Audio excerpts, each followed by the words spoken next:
வணக்கம். தந்தையின் பாட்காஸ்ட் செய்திகளை வாசிப்பது மார்ஷல். முதலில் தலைப்புச் செய்திகள். நாடு முழுவதும் விநாயகர் சதுர்த்தி விழா இன்று கோலாகல கொண்டாட்டம். கோயில்களில் சிறப்பு பூஜை, பிள்ளையார் சிலைகள் வைத்து மக்கள் வழிபாடு.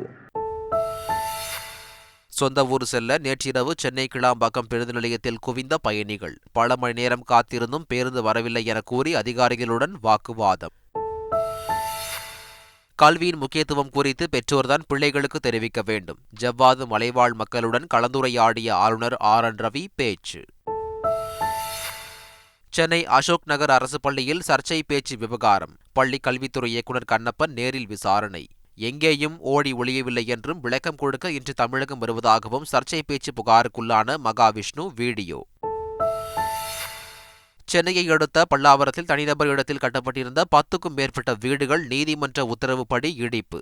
தங்க இடமின்றி தவிப்பதாக வீட்டை இழந்தவர்கள் கண்ணீர். காலி செய்ய முறைப்படி நோட்டீஸ் வழங்கியதாக அதிகாரிகள் விளக்கம்.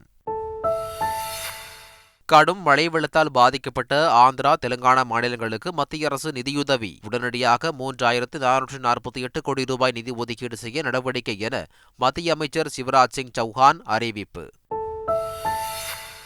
கேரளாவில் ஓணம் பண்டிகையை ஒட்டி எர்ணாகுளம் அருகே நடைபெற்ற கலாச்சார ஊர்வலத்தில் ஏராளமானோர் பங்கேற்பு. இயற்கை பேரழிவால் பாதிக்கப்பட்ட வயநாடு மக்களை அரவணைக்க திருச்சூரில் பிரம்மாண்ட அத்தப்பூ கோலமிட்ட பொதுமக்கள்.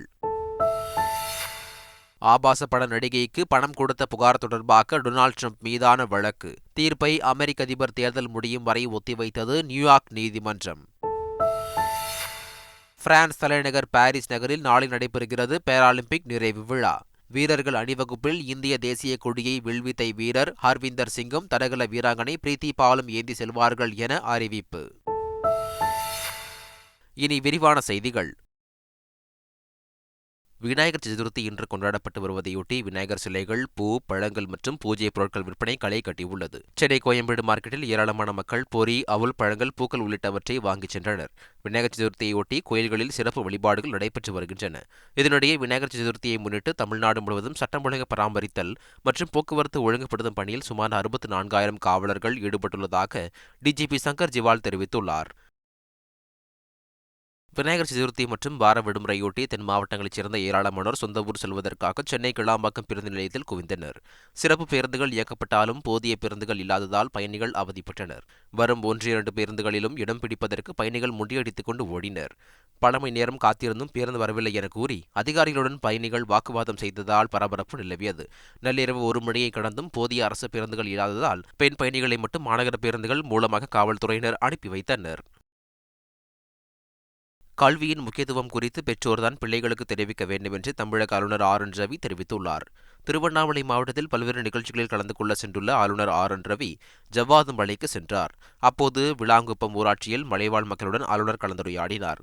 மலைவாழ் மக்கள் ஆளுநர் RN ரவிக்கு ஆரத்தை எடுத்து மலர் தூவி வரவேற்றனர். பின்னர் பேசிய ஆளுநர் RN ரவி பெற்றோர்கள்தான் கல்வியின் முக்கியத்துவம் குறித்தும் கல்வி பயின்றால் வாழ்க்கையில் உயர முடியும் என்றும் பிள்ளைகளுக்கு தெரிவிக்க வேண்டும் என்று கூறினார். சென்னை அசோக் நகர் அரசு பள்ளியில் சர்ச்சைக்குரிய நபரை பேச அனுமதித்தது எப்படி என்று அதிமுக பொதுச் செயலாளர் எடப்பாடி பழனிசாமி கேள்வி எழுப்பியுள்ளார். அரசு உதவி பெறுகின்ற பள்ளியில் அந்த நிர்வாகத்துடைய அனுமதி இல்லாமல் எப்படி அவரை இந்த சர்ச்சைக்கு உரிய கருத்துக்களை தெரிவிக்க அனுமதித்தார் என்று தெரியவில்லை. அதிலே ஒரு மாற்றுத்திறனாளி அவரை ஏன் இப்படி சர்ச்சைக்குரிய கருத்துக்களை தெரிவிக்கின்றார் என்று கேள்வி கேட்ட பொழுது அவரை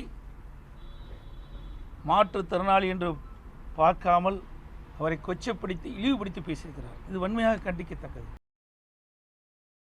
மகாவிஷ்ணு சர்ச்சை பேச்சு விவகாரத்தில் தலைமை ஆசிரியரை பணியிட மாற்றம் செய்வதற்கு பதிலாக அமைச்சரை மாற்றம் செய்ய வேண்டும் என்று பாஜக மூத்த தலைவர் தமிழிசை சவுந்தரராஜன் தெரிவித்துள்ளார். சொற்பொழிவு நடந்ததற்கு பள்ளி தலைமை ஆசிரியரை பதவி நீக்க மாற்றம் செய்திருக்கிறார்கள். பணியிடை மாற்றம் அவர்களை செய்வதை விட பள்ளி கல்வித்துறை அமைச்சர் தான் பணியிடை மாற்றம் செய்யப்பட வேண்டும். மகாவிஷ்ணு விவகாரம் குறித்து சென்னை எம்ஜிஆர் நகரில் உள்ள அரசு பள்ளியில் பள்ளிக் கல்வித்துறை இயக்குநர் கண்ணப்பன் விசாரணை நடத்தினார். மாவட்ட பள்ளி முதன்மை கல்வி அலுவலர் மார்க்ஸ், அசோக் நகர் பெண்கள் மேல்நிலை தலைமை ஆசிரியர் தமிழரசி மற்றும் சைதாப்பேட்டை மாதிரி மேல்நிலை பள்ளியைச் சேர்ந்த தலைமை ஆசிரியர் சண்முக சுந்தரம் மற்றும் துறை அதிகாரிகள் விசாரணையில் பங்கேற்றனர். 3 மணி நேரம் விசாரணை நடைபெற்று முடிந்த நிலையில் வரும் திங்கட்கிழமை அரசிடம் அறிக்கை சமர்ப்பிக்கப்படும் என்று பள்ளிக் கல்வித்துறை இயக்குநர் கண்ணப்பன் தெரிவித்துள்ளார். இதனிடையே பள்ளிகளில் நடைபெறும் நிகழ்ச்சிகளை வரைமுறைப்படுத்த முதலமைச்சர் ஸ்டாலின் உத்தரவிட்டுள்ளார். அரசு பள்ளியில் சர்ச்சைக்குரிய வகையில் பேசிய விவகாரத்தில் எங்கேயும் ஓடி ஒழியவில்லை என யூடியூபில் மகாவிஷ்ணு வீடியோ வெளியிட்டுள்ளார். நினைத்தால் ஆஸ்திரேலியாவிலேயே கூடதான் இருக்கலாம் என்றும், சிங்கப்பூர், துபாய், மொரீஷியஸ் என அடுத்தடுத்து செல்லலாம் என்றும் அவர் கூறியுள்ளார். விளக்கம் கொடுக்க இன்று தமிழகம் வருவதாகவும் அவர் தெரிவித்துள்ளார். திருவள்ளூர் அருகே இயற்கை எரிவாயு கசிவால் பொதுமக்கள் அச்சமடைந்தனர். பொன்னேரியை அடுத்த வல்லூரில் தனியார் இயற்கை எரிவாயு நிறுவனம் செயல்பட்டு வருகிறது. பூமிக்கு அடியில் குழாய் பதித்து சென்னை, திருவள்ளூர் உள்ளிட்ட பகுதிகளுக்கு இந்நிறுவனம் இயற்கை எரிவாயுவை விநியோகித்து வருகிறது.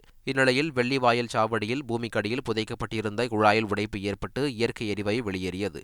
இதனால் அப்பகுதி மக்கள் அச்சமடைந்தனர். தகவல் அறிந்தவுடன் இயற்கை எரிவாயு சப்ளையை தனியார் நிறுவனம் நிறுத்தியதால் பெரும் அசம்பாவிதம் தவிர்க்கப்பட்டது. உடைப்பு குறித்து ஆராயப்பட்டு வருகிறது. செங்கல்பட்டு மாவட்டம் பல்லாவரத்தில் உள்ள காந்தி நகரில் தனிநபர் ஒருவருக்கு சொந்தமான இடத்தில் 100க்கும் மேற்பட்ட வீடுகள் உள்ளன. நிலத்தின் உரிமையாளர் நீதிமன்றத்தில் இது தொடர்பாக வழக்கு தொடர்ந்திருந்த நிலையில் வீடுகளை அகற்ற நீதிமன்றம் தீர்ப்பு வழங்கியது. இந்த நிலையில் வருவாய்த்துறை அனுமதி இல்லாமல் 10க்கும் மேற்பட்ட வீடுகளை நிலத்தின் உரிமையாளர் இடித்துள்ளார். இதன் காரணமாக வீட்டை இழந்த மக்கள் தங்க இடமின்றி தவித்து வருகின்றனர்.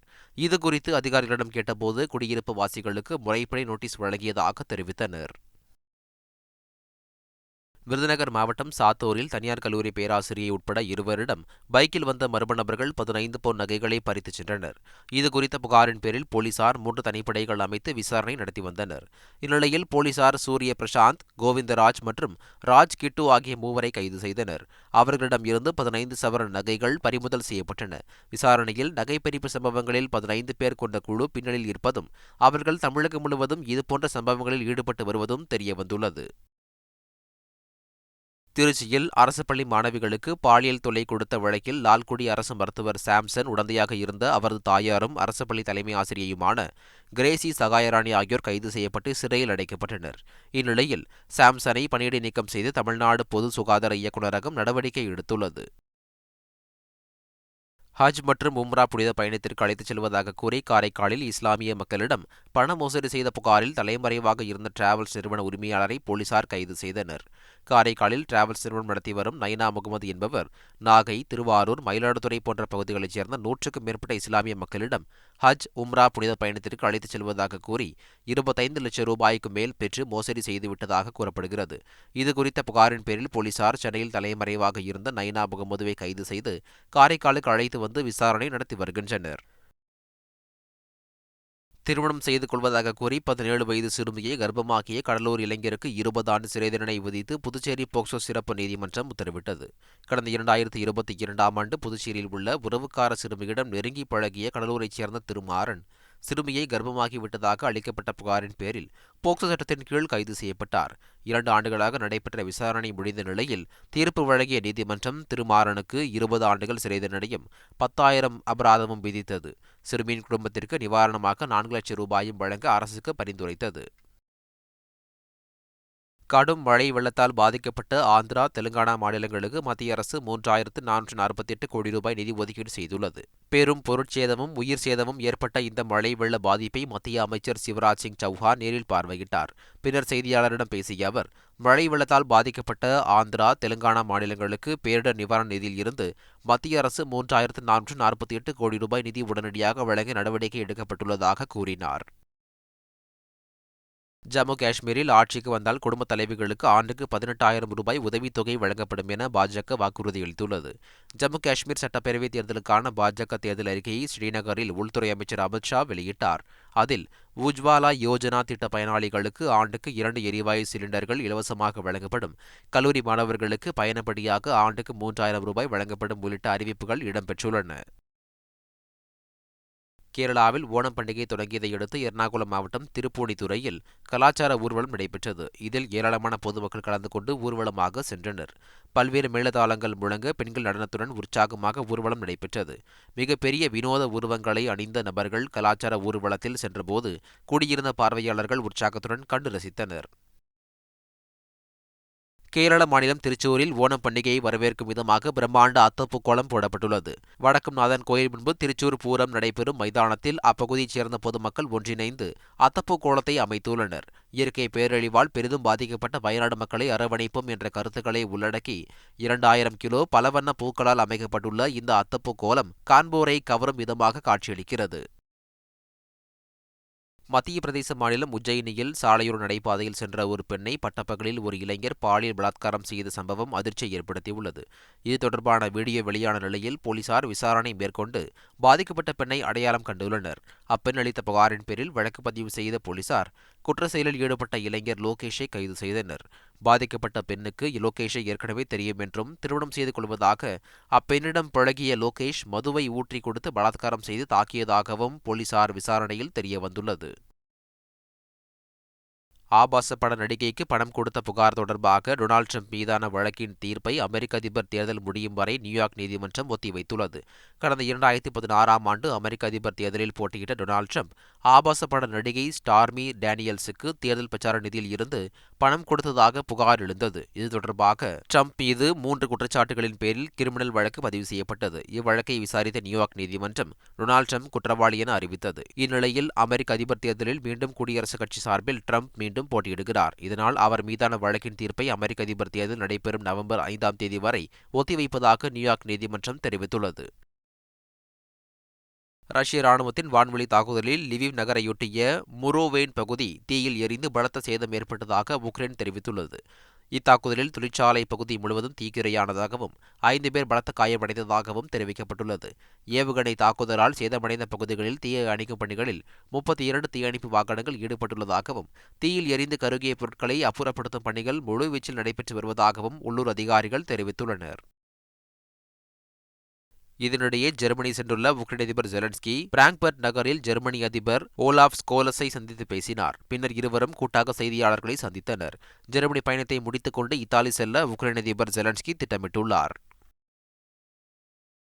சீனாவின் டியான்ஜின் நகரில் உள்ள உயிரியல் பூங்காவில் வாழும் ஜிஜி என்ற பாண்டா கரடி தனது 21வது பிறந்த நாளை உற்சாகமாக கொண்டாடியது. இதையொட்டி கரடி நடமாடும் பகுதி முழுவதும் வண்ணமயமாக வாழ்த்து அட்டைகளால் அலங்கரிக்கப்பட்டிருந்தது.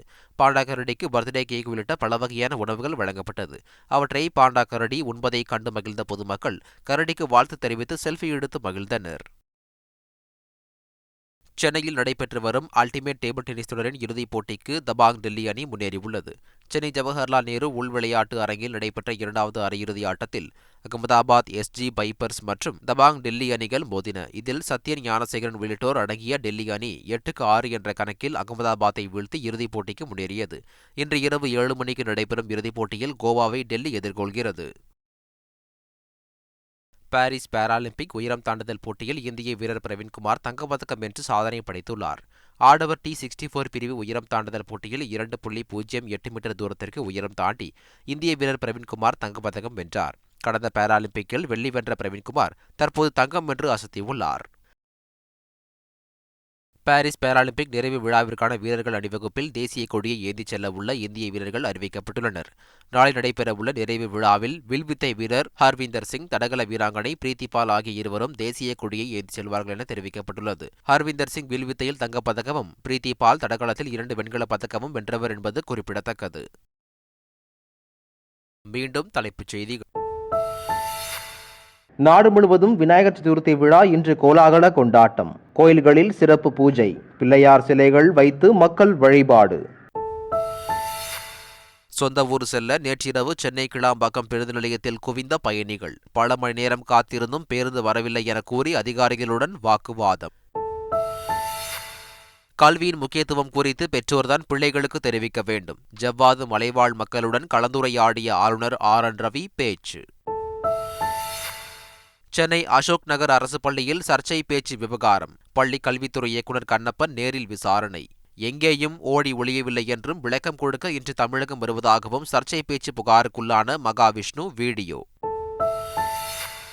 சென்னையை அடுத்த பல்லாவரத்தில் தனிநபர் இடத்தில் கட்டப்பட்டிருந்த 10க்கும் மேற்பட்ட வீடுகள் நீதிமன்ற உத்தரவுப்படி இடிப்பு.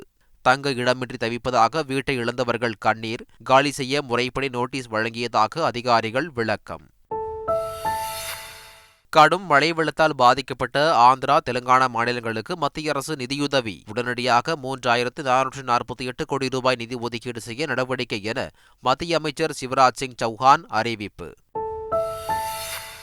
கேரளாவில் ஓணம் பண்டிகையை ஒட்டி எர்ணாகுளம் அருகே நடைபெற்ற கலாச்சார ஊர்வலத்தில் ஏராளமானோர் பங்கேற்பு. இயற்கை பேரழிவால் பாதிக்கப்பட்ட வயநாடு மக்களை அரவணைக்க திருச்சூரில் பிரம்மாண்ட அத்தப்பூ கோலமிட்ட பொதுமக்கள். ஆபாச பட நடிகைக்கு பணம் கொடுத்த புகார் தொடர்பாக டொனால்டு டிரம்ப் மீதான வழக்கு. தீர்ப்பை அமெரிக்க அதிபர் தேர்தல் முடியும் வரை ஒத்திவைத்தது நியூயார்க் நீதிமன்றம். பிரான்ஸ் தலைநகர் பாரிஸ் நகரில் நாளை நடைபெறுகிறது பாராலிம்பிக் நிறைவு விழா. வீரர்கள் அணிவகுப்பில் இந்திய தேசிய கொடியை வில்வித்தை வீரர் ஹர்விந்தர் சிங்கும் தடகள வீராங்கனை பிரீத்தி பாலும் ஏந்தி செல்வார்கள் என அறிவிப்பு. இத்துடன் தந்தையின் பாட்காஸ்ட் செய்திகள் நிறைவடைந்தன. வணக்கம்.